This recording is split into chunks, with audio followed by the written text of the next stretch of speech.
Come on, Susie, stop faffing around. You're getting on my tits. Sorry. Hello. That was a phrase that we've not used for a long time because we've been living in the United States, but we're looking forward to using them again when we move back to the UK because people will understand what we're saying. Yes, so today we're going to go through 10 of these British phrases or idioms that we are looking forward to getting to use again because people will know what we're talking about. Yep. Well, we hope so. It was no less than George Bernard Shaw who said that Britain and America were two countries divided by a common language. Today we're going to talk about some phrases and idioms that drew some blank expressions when we first used them here in the United States, and we're looking forward to using them when we get back to the UK. First one, going back to the intro, is getting on my tits. Now, that may seem a little bit rude over here, but it is something that we kind of just use as a general expression, don't we? Back in the UK. But not in obviously, front of the children. we Now, wouldn't dear. do it. Yes, exactly. Yes. Only a certain crowd, adults only.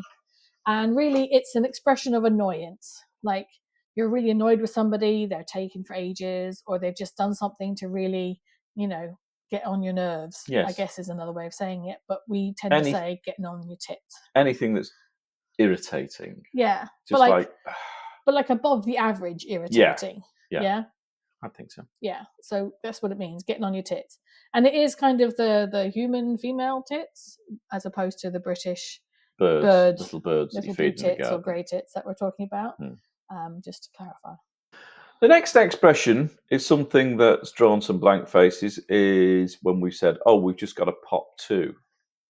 Somewhere. So at work, we'd say, oh, I've just got to pop to the photocopier to get some copies done. Like, they call it the copier as well. Yeah, or I just got to pop out and see the dentist. So back in the UK, you'd say, I'm popping to the doctors, I'm popping to the loo, I'm popping to the pub.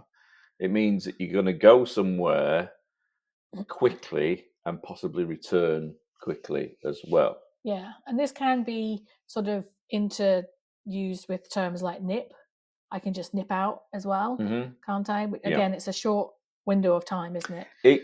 Or nicking out as well. I can nick out to the loo or nick out to the shops. Yeah. So the kind of can be used in the place of, but they all kind of mean the same thing, as in I'm just going to be out for a little, 20 minutes and I'll be back again. It can also be used in terms of placement. So here is my mug. I'm going to place my mug. I'm going to pop it down on top of my coaster there. Ta-da. Yeah.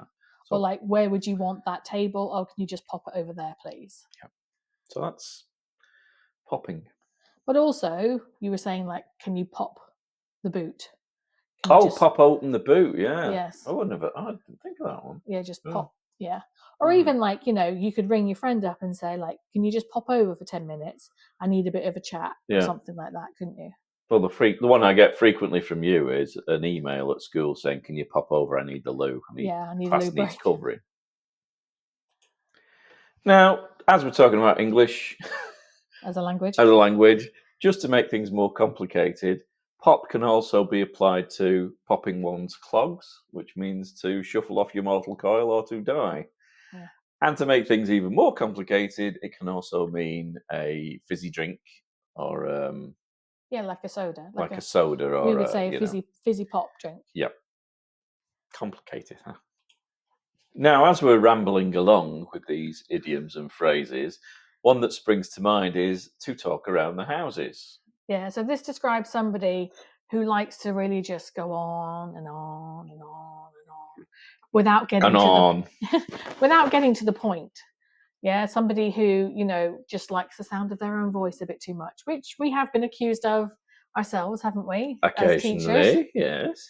So to talk around the houses means that you're kind of talking about everything except for the thing you wanted to know about. So my dad was a really good one at this. I would ask him a question, and 20 minutes later, I still didn't have an answer to that question. I asked him once about what was the foreign exchange between here and Hong Kong when we lived there. And honestly, I got a lesson in banking systems and everything. It wasn't East India Company, Hong Kong, Shanghai Banking Corporation until... And he didn't even tell me the answer in the end. So I think he did on purpose, frankly. Yeah. Anyway, so talking... it can be a very good tool when you want to pad things out if you can't remember what the answer is as well. Yeah, I think that's why Dad used it. I think It's either that's that why or I use it at school quite a lot. or it's one of those things of like, just don't bother asking me because you're never actually going to get the right answer. So yeah, talking around the houses.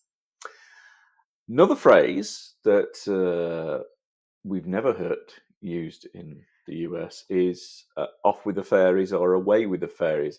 Now that could have different connotations, and obviously the connotation that's applied in that phrase is the little people, or imaginary Yeah, that's creatures. off with the fairies, as in like they're in some little fantasy Yeah, land. so someone's just staring off into space, so completely distracted from anything that's going on around them. Yeah, somebody living in their own world, Yeah, and someone in the not like detached completely from yeah reality. We yeah don't mean it in that sense. not some It's more kind of like neurological condition. it's more like you're trying to get somebody to have a conversation and they're just not paying Yeah. attention to you. It's like, what are you going? Have you gone off with the fairies? Or somebody who's for us as teachers, we tend to use these sometimes when we talk about students who are very sweet and lovely and mean the best, but they're just not quite all there. They're off with the fairies. Yeah, off with the fairies.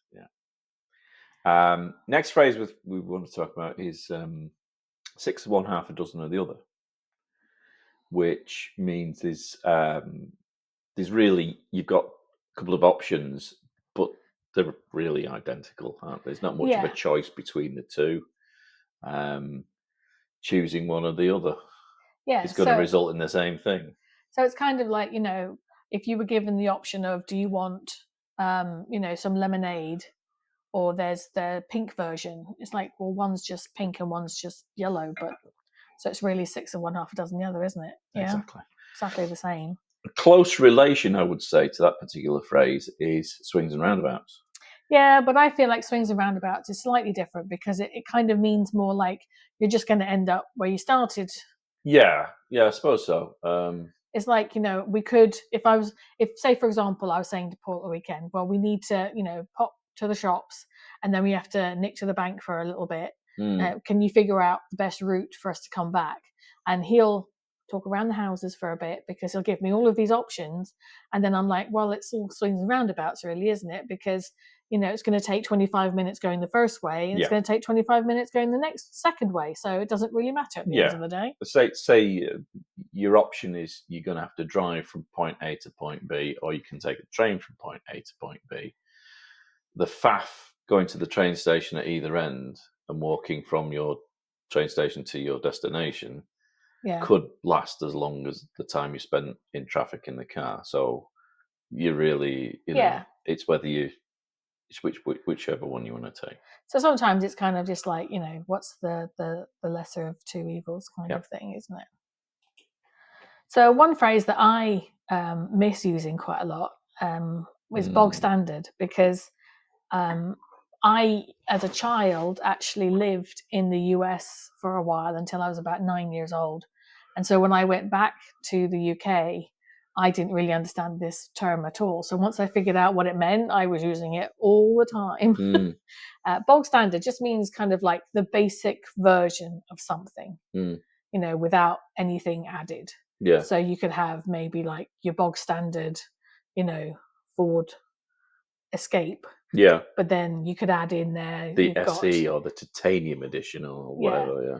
Or you have like the bog standard version of a sandwich without added pickles and lettuce and all of this business. Now, I didn't really hear this used in language until I started work when I was about 18, 19. And one of the people that I worked with, it was their go-to phrase was bog standard, bog basic, talking about setting up various types of accountancy practices and that. So, it can be applied to many things. It can be. It's a pretty useful one. But then on top of that, then you can have this phrase called bells and whistles. So this kind of works nicely because if I think about going back to my sandwich analogy, if I had a bog standard sandwich and I wanted to have the lettuce, the onion, the tomato, the pickle, and all of that, we would say, well, I want you to add all the bells and whistles. Yeah.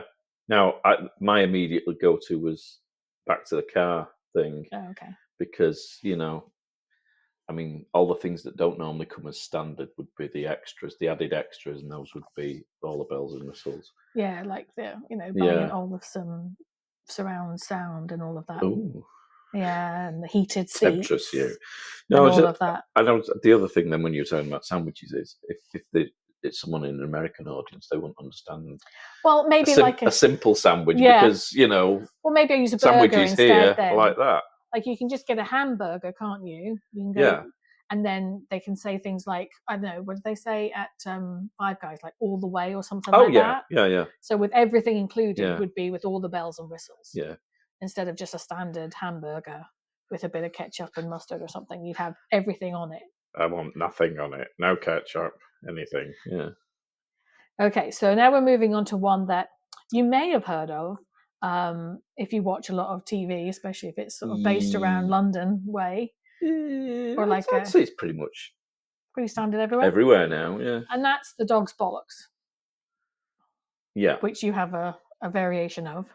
Rover's gonads, or you can just say the bollocks. And again, it's like all the bells and whistles, really. You could apply it to that, but you could also apply it to this is the very best. Yeah, this is like the best version, or the top of the line sort of version of something, or even a person, like, or an outfit. You could say, I'm looking like the dog's bollocks. Like I've got myself and I look great. Which, when you think about it, Yeah. It doesn't actually mean you look like things hanging between a dog's legs. No. Yeah. It actually means like you've gone the extra mile to look really, smart or swish or cool or trendy or whatever it is. So that was the 10 phrases that we are looking forward to saying again. We have plenty more, actually. So if you like what you're hearing and you would like us to continue, because we think we could do a whole series based around British phrases and British words and their meanings, then give us a thumbs up and hit a subscribe and a like and all that business. And we will continue to make videos like this. In fact, we could probably do a whole playlist if you wanted. But we want to hear from you. Can you drop us a line or a comment? Are there any words or phrases in particular that you have heard of that you want to know the meaning of? For instance, we were just talking about the dog's bollocks. What if I'm sat here talking bollocks? Which he does quite often. Just let us know. What do you think that means? Talking bollocks? Or if I said to you, well, that's a load of bollocks. Let us know. What do you think that means? And we'll tell you on our next one. So again, like and subscribe. We'd love to hear from you. Take care. Bye for now. Oh, cheers. Don't have a cup of tea. Yeah, have your tea and your biscuits.